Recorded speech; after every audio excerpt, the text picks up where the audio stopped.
Hey, what's up? This is Ray with Get Real Ray, a place and space for life and business tips from this creative soul to hopefully inspire you on your journey, or at the very least, provide you with some laughs. And so let's get real about, I don't know. I don't know.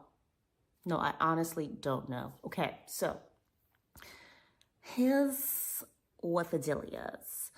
I've been doing this house sitting thing, and it has allowed me to make space in my life and in my mind, in my budget, to move things around in my business, redirect things in my business, as well as work on creative things. So I started my business to create more creative opportunities for myself, as well as allow myself to make money without having to rely on someone else all the time. So one of the things that those of us in the arts struggle with is this balance of believing in your craft and finding success, being able to, pay your bills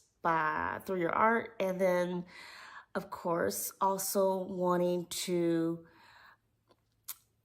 live a life with a level of some sort of quality. Now, you might be like, what? Huh? Hear me out. Back in the old days, you used to be able to be an artist, and even if you were working like 10 jobs, struggling to pay your bills, you still somehow managed to get by. You ate ramen every night or something like that, and you would go to different local parties where there'd be like free food. And when you're young, all that is fun, but as you get older, this all becomes less fun, in my personal opinion. And that, for me, I felt like the New York City art scene changed, where there were fewer performance venues where artists could go and perform and make some decent money and use that money to pay their bills. It's kind of like, great. So now that there's less venues to perform at, we're all fighting over the same few venues, or trying to take any new venue that comes along and mold it to our purposes to create these magical shows. I myself cared about making magical shows. Not everyone cared about that. A lot of people were just like, nah, we just want, butts in the seats. We want to wear glitter, and I want to do my thing. But I always wanted to create shows that created experiences. And sometimes I was successful and sometimes I wasn't. I mean, let's be honest, especially when it's like a one-woman show, in terms of I'm producing, I'm casting, sometimes I was DJing and running the lights. Sometimes I didn't have anybody to help with the changeover in between acts and hosting. So it's all a lot. And when I transitioned to start teaching classes, I was working with private clients, and then I started offering group classes, and I had this vision. And yet, when it can be a while, it can take time for your vision and your goal to connect with others. And I just remember so many parents being like, yeah, I know, we want our kids to be great. We know this takes time. And like they want me back the next semester. And I'm thinking, but you said it takes time. And I was willing to put in the time, but you're not. And to be fair, a lot of parents wanted their kids to be in classes with a lot of other kids, or they wanted a kind of art that I never said I was going to deliver, and I'm not delivering. Or it's like, well, why isn't my kid, doing like triple pirouettes and all this stuff. I had one dad who was just like, my friend, her 12-year-olds are on Instagram and they're doing all these amazing things, and I want my daughter like that. And I'm like, your daughter is 5. I don't know what to tell you. Like, your daughter's 5. So I felt that being an artist in an expensive city was an uphill battle. I would create shows and then not always be able to afford to keep those concepts running as long as that was necessary to build the audience that those shows needed. And that for me, that was painful. And then dealing with people who, everyone wants to speculate in terms of, oh, well, are you just, I don't know, hiding lots of money, or are your shows just horrible? Like, why don't you have a sold out show like so-and-so does? Well, I'm not so-and-so, and I don't do what so-and-so does. And, my friend doesn't work for that magazine. I'm not going to kiss up to these other people. I don't have the marketing budget. I'm not. I don't even know what else to tell you. Like, I'm not. And, I saw groups of people seem to kind of get ahead, but there's a difference when you're a group. And I remember my ex-husband saying to me, yeah, I saw a poster with so-and-so on it. Looks like they're performing in Vegas. And I saw someone else's name on a, show flyer. And I remember how, you used to work with them. And I always wonder like, how come they made it? And that really hurt. I was thinking like, damn, I didn't think I was doing that bad, but clearly, I don't know, maybe he didn't mean it that way, but it felt like, hey, everyone else seems to be able to do this.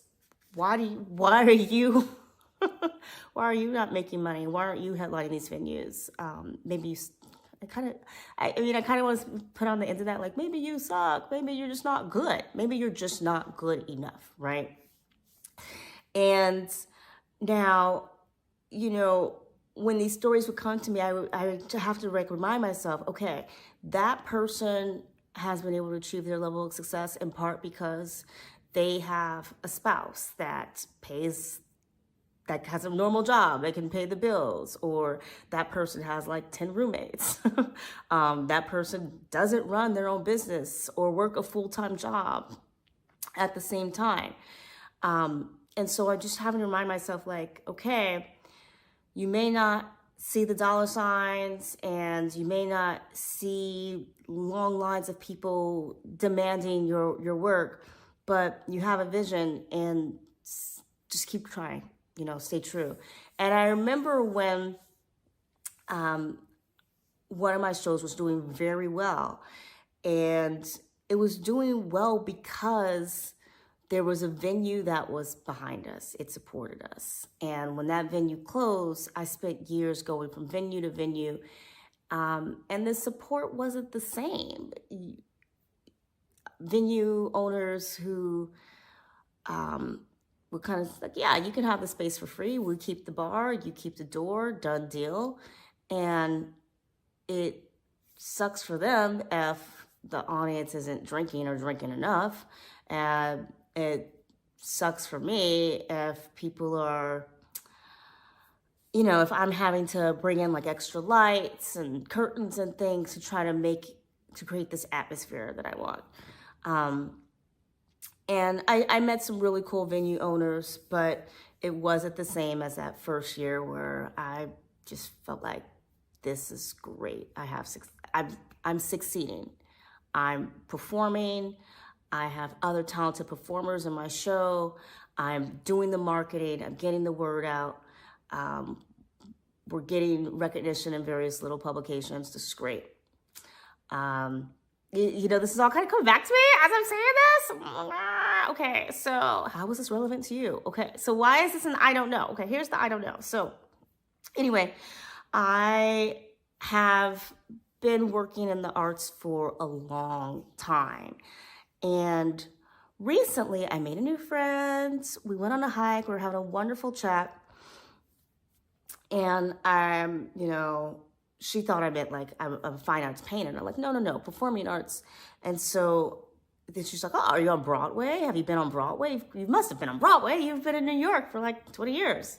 And I'm thinking, technically, yes and no. I performed in a venue that was on Broadway, but it was not a Broadway production. And I performed in another venue that was on Broadway, but it was not a Broadway theater. So there's that. And the crappy thing about being an actor, I don't feel like people do this when you're a singer, but I feel like as an actor, people are like, oh, what have I seen you in? I was what? Like, what? I mean, I've never heard of anyone say to a singer, oh, what track have I heard you on?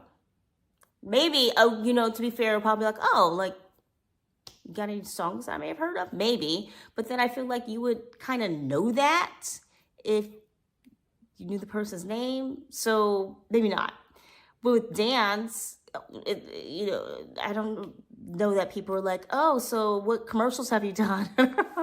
Or what famous choreographers have you worked with? It's just not the same. But for actors, what have I seen you in? What have you done? Like, what? Let me pull out my resume for you. Now, I had a great time with this new friend. She did not ask anything that no one else has asked me, and it was fine. But after our conversation, I found myself asking, am I still an actor? Just a few days before, actually like the day before, I received an audition notice, and I was tempted to self-submit. You have to like send in a tape of yourself doing these various actions. But I declined it. And I declined it pretty much for two reasons. One, I had already said I was going to house sit in Canada and it was going to be taking place during the shoot for this production. I am somebody who, if I make a commitment, I try to stick to that commitment. And two, I felt like I really didn't want to sacrifice my own personal beliefs in order to do this commercial. It's like, you guys want me to eat on camera, and the foods that you're listing, I'm a vegan with a whole lot of allergies. So do I risk it for that one shoot? I mean, none of it says meat, but I know there's dairy, and I could try, but after how many takes? Maybe we don't get what they want the first 10 takes. Maybe they want to shoot it from multiple angles. How am I going to physically be able to hold up? I might not be able to. And is it worth risking? We're not talking like, oh, I got a little upset stomach. We're talking like, oh, great, my throat's closing up. And it's not worth it. So I declined it. So I found myself thinking, well, gosh, I made this little like calendar for myself in terms of things that I want to work on. And every day I go to this little list and I check off the things that I want to work on. And some weeks are great. Some weeks I'm like, yeah, I've checked all the boxes. And some weeks it's like, I didn't check a whole lot of boxes. And I recently changed the list. So whereas previously, the first month I did this, like almost every box was checked off. It looked so good. And so I added a few different things to the list and kind of consolidated or reduced some other things. I'm like, I'm already doing that. Like, I've already got that habit down. So does it really deserve its own box? That's just me patting myself on the back just to feel good. And now I have on this list, of course, some acting things and also some training things for aerial arts and some singing things. And I'm just not doing them as much as I say I want to. And so there's that idea of, well, maybe you just don't want to do it. Maybe that's just not you anymore. But that's not true. If someone said, hey, Ray, we've got some aerial silks over here. If you want to go play on them, go for it. I'd be like, yes, please. If someone called tomorrow and said, Ray, we have a production of Pippin, and one of our aerialists has had to drop out, and we desperately need somebody to fill in. Can you come in and audition? I'd be like, sure. Like, I don't really like the score for Pippin, but I love Ariel, and I would love an opportunity to perform Ariel. So I'm like, yeah, I'll do it. Be there. Ray, our singer, her voice, it isn't working. It stopped working. And we are going to have to cancel the show because we don't have a singer. I'm like, oh, what's the song? Maybe I could do it for you, right? So these are things that I really want to do, and yet I'm not putting in the reps, as they say. Why? Well, I ask myself, am I not putting in reps because I'm afraid to succeed or I'm afraid to fail, right? Is that why I'm not doing it? And part of me goes, no, I'm not really putting in the reps because I'm effing tired. I'm tired.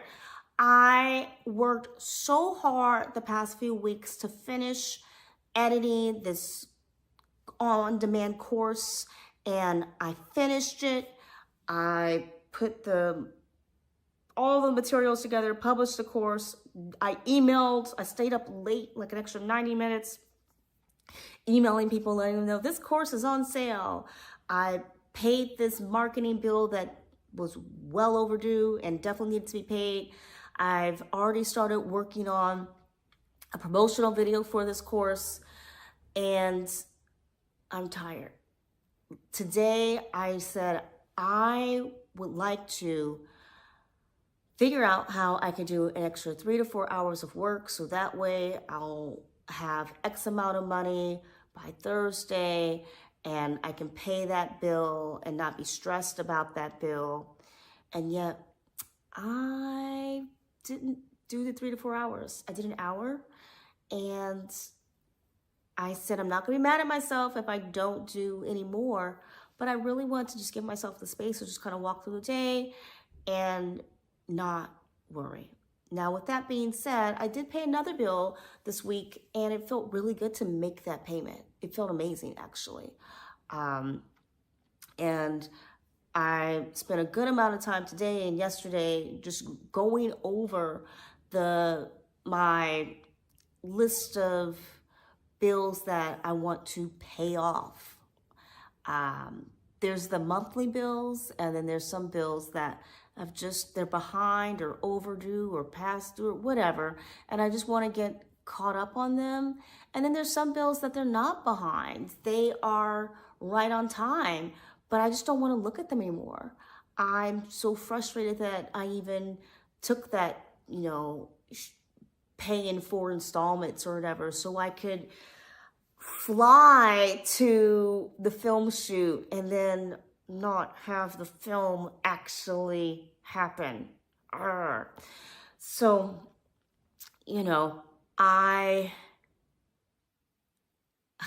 know it seems stupid for me to keep saying, I'm tired. But when it comes to, well, why am I not putting in the reps? Is it an excuse? Is it an excuse for me to be like, I'm tired? Or maybe I just really am tired. Like, part of me just says, girl, cut yourself some slack. It's okay. Now, with that being said, I'm on this house sit, and one of the things that I kept telling myself the past few months is when I get to this house sit, I'm going to have the time, space, and mental energy to write my book. And I'm not just going to write the book, I'm going to finish the book. And I'm going to finally learn to play a full song on the piano. So these were 2 huge goals. I am 1 month into a 2-month house sit. And before shooting this video, I spent maybe 20 minutes steaming the stairs and sweeping and finishing laundry.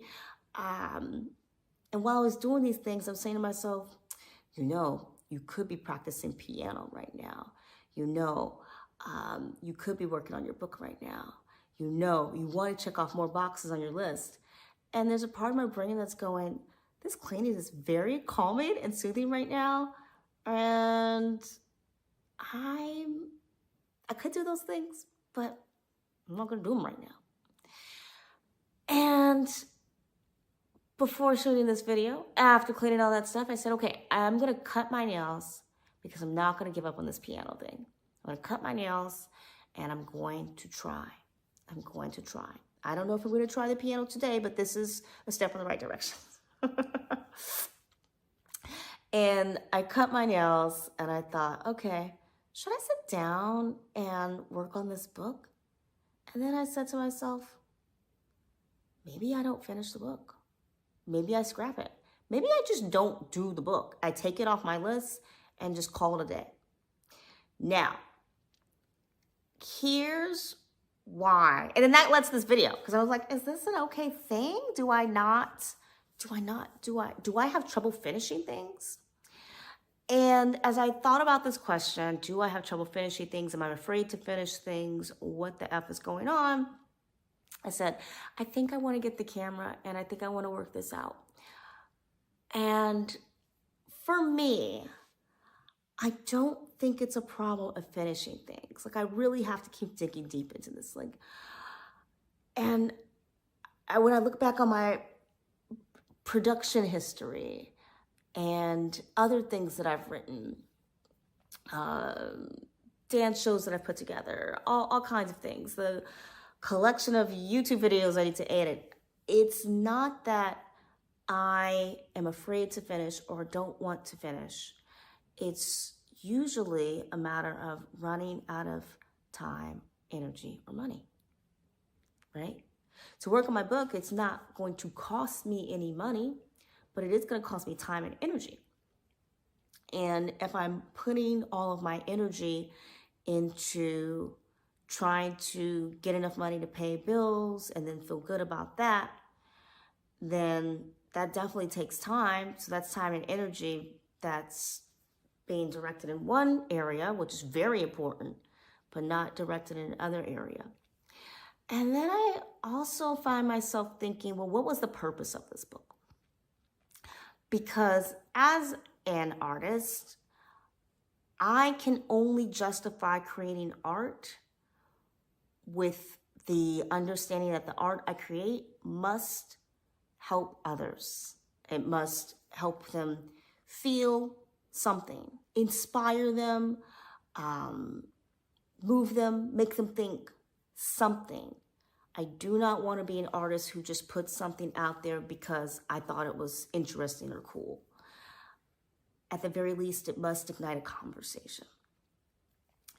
And I've been to performances, I've seen art showings in galleries, and I've found myself, I've even heard songs where I go, well, what was the point of this?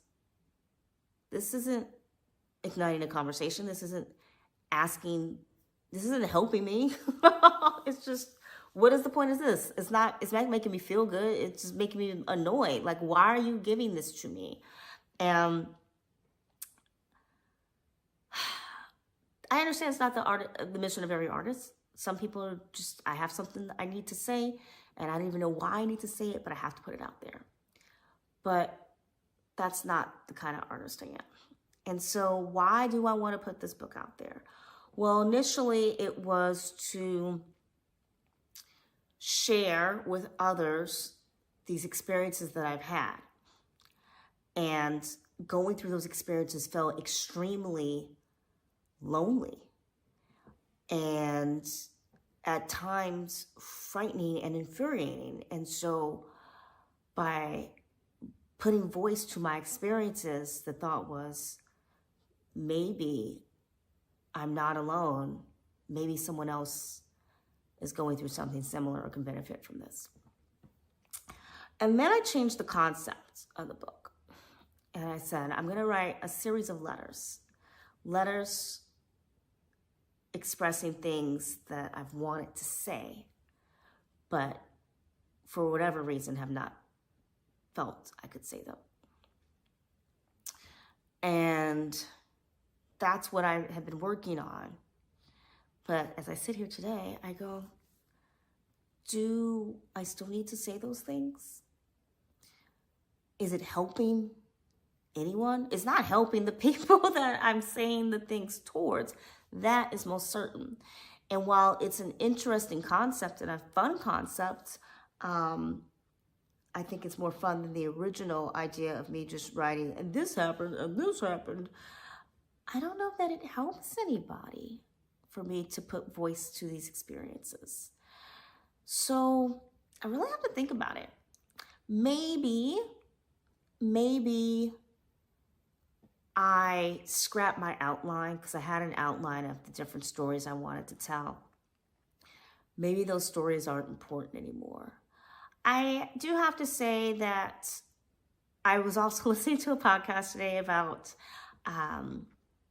holding on to grudges. And while I didn't really, I felt like the conversation was a little shallow. It was meant to be very deep, but I found myself sitting there going, well, no, it sounds like that person was an a-hole, and maybe you were a little extreme, like running away, but no, they were an a-hole, and so you have the right to be like, I don't want to hang out with an a-hole. So the examples that they were giving, I could not relate to. And that was a bit disappointing for me because I felt like this particular episode was designed to give us all answers that we can all work with. And yet I'm like, nope, does not apply over here, sir. Sorry, I don't know what to tell you. So even though I had this thought, this response to this podcast, I did find myself going, if this person, if I saw them again, what will my reaction be? Do I still hold a grudge against this person, that person, the other person? And I found myself going, no, I don't. I've never held a grudge. I have been angry that I went through what I went through, angry that I felt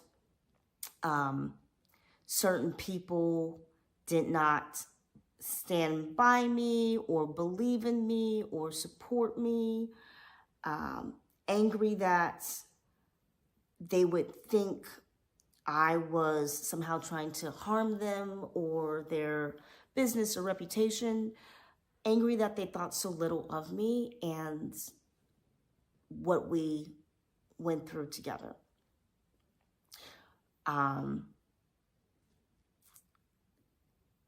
In terms of wishing people like ill will, it's more like I just never want to see those people again.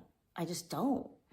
And that didn't feel like the best either, because it felt like there's still control. There's still space in my mind, in my life or whatever, and it's being filled with this negative energy of, I just don't ever want to see that person again, and I just can't believe, So anyway, I just found myself today going,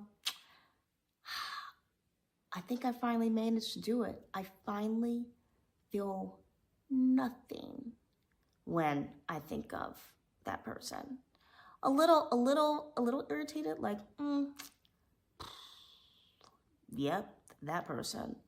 But I was also able to say to myself, you're never going to be able to control what they think about you. You can tell them your story. Will that change anything? Absolutely not. Because they are who they are, and you will always be the enemy to them. You will always be in the wrong.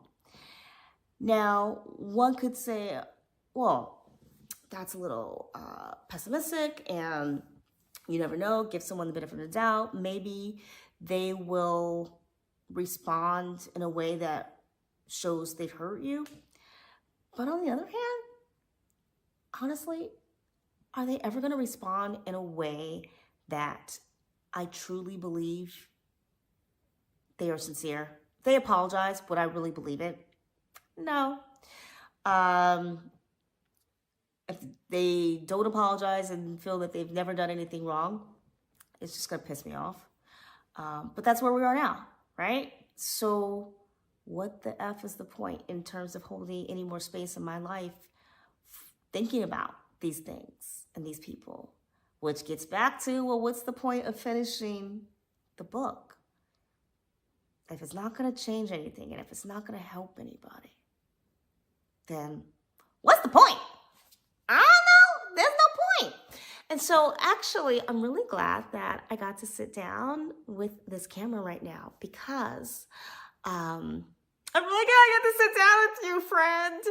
I'm thinking that the solution isn't necessarily to completely scrap the book, but the solution is to start again, start in a different way. And I was talking to my mom a few weeks ago about this volunteer work I was going to be doing. And I was, like, oh, it hasn't even started. I'm so mad that I don't even want to do it anymore. And she's like, then don't do it. Drop out now before you get into it and then you're miserable. And this is what I would have told her too. But I said, no, I said I was going to do it. I'm going to honor my commitment. Just try not to be miserable. And I did the first day and I had a wonderful time and it was much better than I thought it was going to be. I'm so glad I'm doing it. I would have missed out on that opportunity had I just quit. I had a student the other day who the parent said, I think I might, withdraw my kid, not feeling supported and blah, blah, blah. And I said, well, look, you just asked me if I have experience in this. Yes, I do. Your kid did fine. So it's up to you. Your call. I said a lot more than that. I probably said too much, but I was like, whatever, right? I really get annoyed at times where I feel like parents are asking me to justify why I should be allowed to teach their child. Like, you read the course description, you signed up. That's like going to, I don't really want to compare myself to McDonald's. So that's like going to a sushi restaurant and saying, so explain to me why I should let you make sushi for me. Like, what? You ordered sushi. I made sushi. I'm delivering sushi. You did not order a private, 6-course meal, but you happen to be the only customer or one of a handful of customers in this restaurant now. And so I'm going to make sure that I make an enjoyable meal. This does not give you the right to a private fine dining experience because that's not what you paid for. But I'm still going to make sure that I deliver a quality meal because that's my reputation and I want to be known for delivering quality. Yo, I've been working on Japanese, by the way.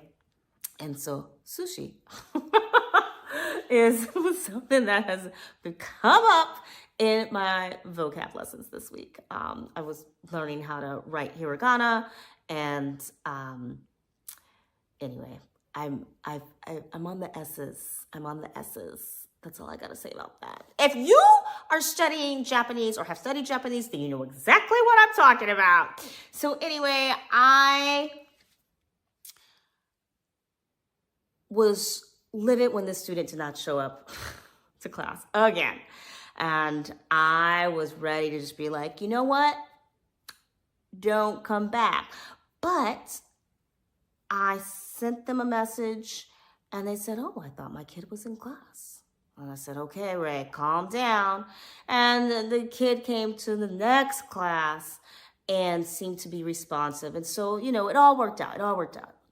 But why do I bring this up? Because this parent was ready to have their kid quit. And I always find myself getting frustrated when parents withdraw their kid. Oh, my kid was bored. My kid didn't have fun. Okay, well, how long did you give it? Right? I'm not a monkey. Dance, monkey, dance, entertain my child. Like, no, that's really not how this works. And so I always encourage students. When I tell students in my class, like, hey, it's gonna get hard, but it's only 6 weeks. It's only 8 weeks. You can make it through it, right? Because once you get past the hard spot, it gets a lot more fun. It always does, right? I got this stupid message or notification the other day. A parent withdrew from a class. It was an on-demand class. And the parent's message said, I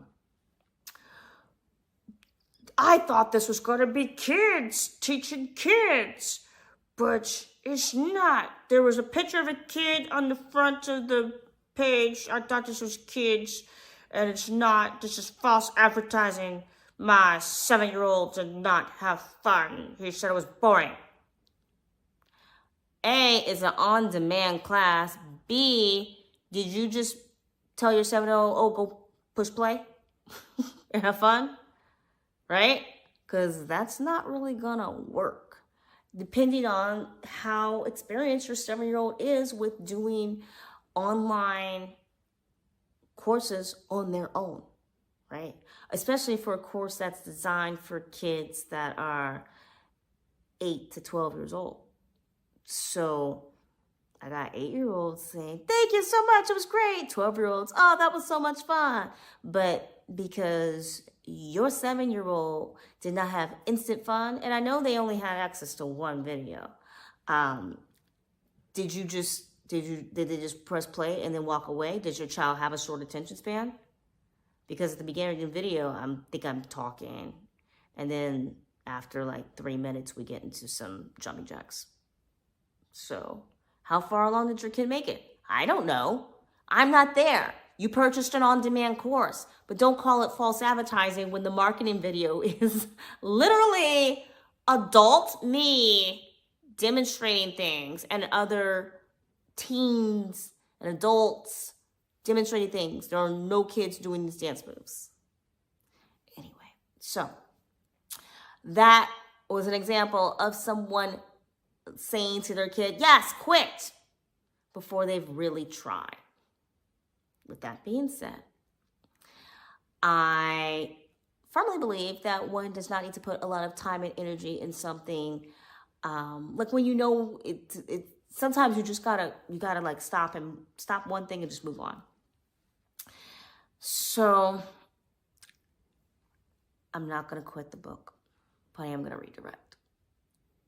So thanks for helping me figure that out. I hope I helped you figure something out. Is there something that you are working on where you were thinking of quitting? Take a minute and ask yourself, well, why do you want to quit? Why are you ready to throw in the towel? If it's taking too much time and energy and money and there's really no benefit other than to say, I finished it, then hey, quit. But if your reason for doing it is bigger than the reason for quitting, then maybe you can rewrite your script, change the plan, and find a way to reach the finish line. And with that being said, thank you so much because this really helped. And until next time,